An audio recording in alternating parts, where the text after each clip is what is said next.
Les bendiga. Vamos a este leer San Juan, el Evangelio de Juan del 15 al 26, donde nos habla de la promesa del Espíritu Santo. Dice así: si me amáis, guardad mis mandamientos, y yo os rogaré al Padre, y os dará otro consolador para que esté con vosotros para siempre, el Espíritu de verdad, al cual el mundo no puede recibir, porque no le ve ni le conoce, pero vosotros le conocéis, porque mora con vosotros y estará en vosotros. No os dejaré huérfanos, vendré a vosotros todavía un poco, y el mundo no me verá más, pero vosotros me veréis, porque yo vivo, vosotros también viviréis. En aquel día vosotros conoceréis que yo estoy en mi Padre, y vosotros en mí, y yo en vosotros. El que tiene mis mandamientos y los guarda, ese es el que me ama, y el que me ama será amado por mi Padre, y yo le amaré y me manifestaré a él. Le dijo Judas, no el Iscariote: Señor, ¿cómo es que te manifestarás a nosotros y no al mundo? Respondió Jesús y le dijo: el que me ama, mi palabra guardará, y mi Padre le amará, y vendremos a él y haremos morada con él. El que no me ama no guarda mi palabra, y la palabra que habéis oído no es mía, sino del Padre que me envió. Os he dicho estas cosas estando con vosotros, mas el Consolador, el Espíritu Santo, a quien el Padre enviará en mi nombre, Él os enseñará todas las cosas y os recordará todo lo que yo os he dicho. Amén. Aquí está hablando nuestro Señor Jesús. Aquí se cree que están en el aposento alto, donde de Juan 1:14:1 dice, celebrando la última cena con sus discípulos. Jesús les promete que le enviará otro consolador. Hay que recordar que en el Antiguo Testamento se les daba a 3 personas: profetas, reyes y el sacerdote, y de ellos dependía que si se iba o no, y ahorita ya está en nosotros, porque esta palabra la habló Jesús cuando estaba, como le decía, en la última cena, pero todavía no había hecho su sacrificio, no había sido sacrificado, todavía no había ascendido, todavía no, y todavía no era enviado el Espíritu Santo, la promesa del Espíritu Santo. Aquí ellos todavía estaban con el dolor de la partida, porque él les había venido anunciando su muerte. Ante el dolor de su partida, el Señor no quería lágrimas, sino obediencia a su palabra. Por eso aquí les insta la promesa del Espíritu Santo, pero realmente los que estén dentro de la palabra de Dios. En el 15, si me amáis, guardad mis mandamientos. Sus mandamientos es la palabra. Dios está cansado de promesas y de lágrimas, como decimos a veces, lágrimas de cocodrilo. Si no guardan la palabra, Jesús dijo que, dice, yo no vino a abrogar la ley, sino que vino a cumplir.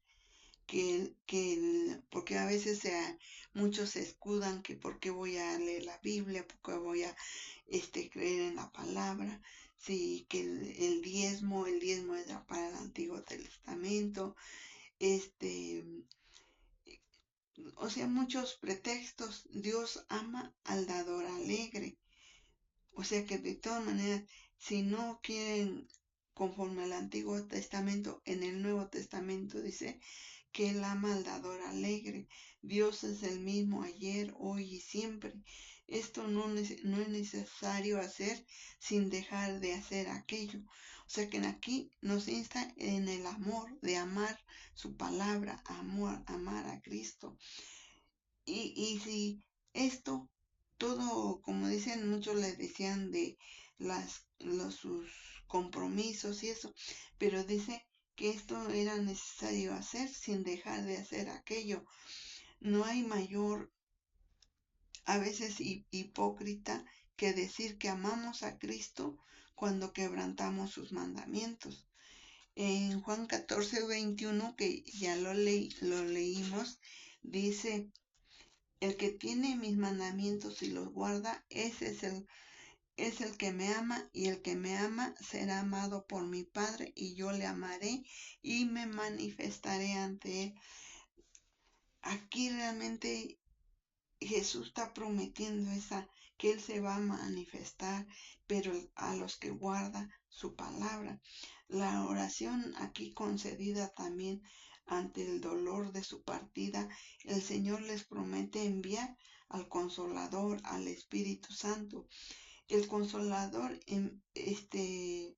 enviado tendría el mismo poder que Jesús, y eso lo vemos en el 14:16, que ya lo leímos, del 14:16 al 18. Y en el 18 lo vuelvo a repetir: no os dejaré huérfanos, dice, vendré a vosotros. O sea, Él está dando esa promesa, que Él va a estar con vosotros y en vosotros. Vendré a vosotros, es el Cristo mismo, va a venir en espíritu y en verdad. En el 18 va a venir el Consolador, el abogado, el defensor, el intercesor. O sea, es el Espíritu Santo, es el mismo Cristo. Y en el 14:17 dice: el Espíritu de verdad, al cual el mundo no puede recibir porque no le ve ni le conoce, pero vosotros le conocéis porque mora con vosotros y estará en vosotros. Entonces, realmente esta promesa es para todos los creyentes, los que aman su palabra. El mundo no puede recibir el Espíritu Santo, pues para recibirlo hay que creer sin ver. Y el mundo que dice: déjame ver para creer, están como Tomás, que él decía que si no veía sus heridas no iba a creer en él. Pero nosotros por fe creemos que Él es el Cristo, Él es el que iba a mandar la promesa del Espíritu Santo. Y también aquí nos habla de la perfecta unidad sobre la resurrección, también en primera de Corintios 15, 51, 52. La resurrección se hará realidad en aquellos que creen en el Señor Jesús, aquellos que aman su venida, aquellos que creen la palabra de Dios, así como una regla para vivir en este mundo. En Juan 14:19 dice: todavía un poco y el mundo no me verá más, pero vosotros me veréis porque yo vivo, vosotros también viviréis. Esa es la esperanza que nosotros tenemos. Cristo está hablando aquí del Espíritu Santo que iba a venir en el día de Pentecostés, la presencia del Espíritu Santo en el corazón de los cristianos. Es un anticipo de su eterna comunión con Dios. En Juan 14:20 dice, ya lo leímos, dice: en aquel día vosotros conoceréis que yo estoy en mi Padre y vosotros en mí y yo en vosotros. O sea, es una unidad perfecta que nos habla aquí la Escritura. Cuando una persona cree en Cristo, el Padre, el Hijo y el Espíritu Santo está en él, viven en él, creyente. El que peca no es de Dios. Es que tú no tienes al Padre y Hijo y el Espíritu Santo de Dios. No le permite, porque el que tiene Padre, Hijo y el Espíritu Santo, que creen en esa esa divina Trinidad, no le permite pecar. Y si pecamos, luego una falla a veces insignificante, así que nos redarguye y tenemos que buscar el perdón de nuestro Dios.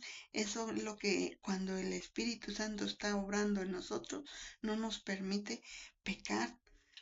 Si tú te deleitas en el pecado, no tienes el Espíritu Santo. Puedes ser un gran predicador, un gran maestro, un gran pastor y llegar al final, va a llegar al infierno si no se arrepiente. Pero si se arrepiente, dice que abogado tenemos para con nuestro Dios. Solo los creyentes disfrutarán realmente de ese poder, del Espíritu Santo. Y en Juan 17 nos habla cuando hace una oración Jesús por sus discípulos y ahí estamos también incluidos nosotros. En el 17:21 dice así la palabra de Dios, para que todos sean uno como tú, oh Padre, en mí y yo en ti, que también ellos sean uno en nosotros, para que el mundo crea que tú me enviaste. La gloria que me diste yo les he dado para que sea uno, así como nosotros somos uno.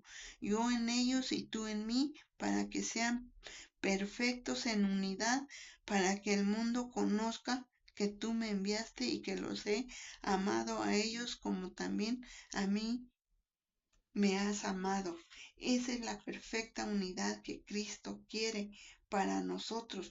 No que nos estemos peleando y mordiendo que esto, sino estamos, así como ellos están unidos en espíritu y en verdad, nosotros también tenemos que estar unidos. Dice que como yo sé que el Padre está en ti y el Hijo en ti y tú en él, entonces ahí vemos que en esos, cuando está así, va a haber frutos. Dice que nos los vamos a conocer por los frutos. Realmente no podemos juntar con alguno que se dice ser cristiano y no lo es. En Primera de Corintios 5:11 dice, más bien os escribí que no os juntéis con ninguno que llamándose hermano fuere fornicario o avaro o idólatra o maldiciente o borracho o ladrón, con el tal aún no comáis. Realmente. Entonces, porque dice que ahora sí que estos que son de afuera, pues los va a juzgar afuera, pero nosotros como creyentes, nosotros debemos de ser, porque también dice que la palabra dice que no participemos con las obras infructuosas, antes reprenderlas. Así, la manifestación realmente, la manifestación del Señor Jesús a sus seguidores, a sus discípulos, esa manifestación espiritual, el Señor se manifiesta a sus discípulos, a los creyentes por fe, que es lo que leíamos en Juan 14:23, que ya le dimos lectura, que dice así. Una vez respondió Jesús y le dijo, el que me ama, mi palabra guardará, y mi Padre le amará, y vendremos a él y haremos morada con él. Entonces, cuando nosotros recibimos al Espíritu Santo, Él viene a morar en nosotros. Entonces no puede estar el Espíritu Santo en nosotros y el pecado al mismo tiempo. Entonces aquí realmente lo que Dios nos está pidiendo es la obediencia a la palabra, trae sobre los creyentes la comunión permanente con el Padre y del Hijo. Y realmente la revelación completa a sus discípulos, el Señor reveló a sus discípulos muchas cosas, mucho, pero la completa revelación vino por medio del Espíritu Santo. Y eso lo vimos en Juan 14:25-26, donde hay los últimos dos que vimos. Dice, os he dicho estas cosas estando con vosotros. Esto se los dijo todavía cuando estaba aquí en la tierra con sus discípulos y todos sus seguidores, mas el Consolador, el Espíritu Santo, a quien el Padre enviará en mi nombre, Él os enseñará todas las cosas y os recordará todo lo que yo os he dicho. Amén. Esa es la palabra, esa es la confianza que nosotros tenemos. Y si usted quiere predicar la palabra de Dios, hablarle a su amigo, a su vecino, esto, el mismo Espíritu de Dios nos recuerda las palabras con que podemos hacer con ese grande amor. Nosotros tenemos que buscar a nuestro Dios, buscar a que en oración que nos revele todas esas cosas, y así nosotros vamos a poder participar y predicar la palabra de nuestro Dios, porque también vemos ahí en primera de Juan 2:1 dice: hijitos míos, estas cosas os escribo para que no pequéis. Y si alguno hubiere pecado, abogado tenemos para con el Padre, a Jesucristo el justo. Realmente aquí todo lo tenemos por medio del Espíritu Santo. Entonces no tengamos ese temor. Si queremos realmente conocer profundamente al Señor Jesús, como dice aquí también en primera de Juan 2:27, dice: pero la unción que vosotros recibisteis de Él permanece en vosotros y no tenéis necesidad de que nadie os enseñe. Así que la unción misma os enseña todas las cosas y es verdadera y no es mentira. Según ella os he enseñado, permaneced en Él. Es lo que decía el apóstol Juan aquí en su carta, en la primera de Juan 2:7. Entonces nosotros debemos de estar confiados en esta palabra. Realmente la clave de estar en Cristo y no cerca de Cristo. La clave es estar en Cristo y que Cristo esté en nosotros y no cerca de Cristo. Porque también recordemos que ahí el paralítico de Betesda estaba, dice, a la puerta, a la orilla de la puerta, junto al estanque. Estaba cerca de la puerta, pero no había dado el paso de estar en Cristo. Cuando Cristo le dijo, lo levantó y él pudo andar, pudo caminar. Eso es como se hacen los milagros que Cristo hace, que creemos totalmente en la palabra de Dios, y que nosotros estemos dentro de Cristo y Él esté dentro de nosotros, que este cuerpo de nosotros sea el tabernáculo de Cristo, para que sean perfectos y podamos permanecer en Cristo. Y si no, mis queridos amigos y hermanos, tengamos mucho cuidado, porque si andamos cerca de Cristo, nos podemos apartar. Y si nos juntamos con gente que hace la palabra, participan de cosas infructuosas, como les decía hace rato, la palabra dice no participar con las obras infructuosas, sino al contrario, tenemos que reprenderlas, porque nosotros tenemos, si está el Espíritu de Dios, si estamos en Cristo, nosotros tenemos el poder para reprender esas obras, y en lugar de consentirlas y todo, debemos de reprenderlas para la honra y la gloria de nuestro Dios. Amén. Que Dios me los bendiga. Si este mensaje es de bendición, compártalo para que más personas puedan escuchar esta palabra. Que Dios me los bendiga. Aleluya. Amén.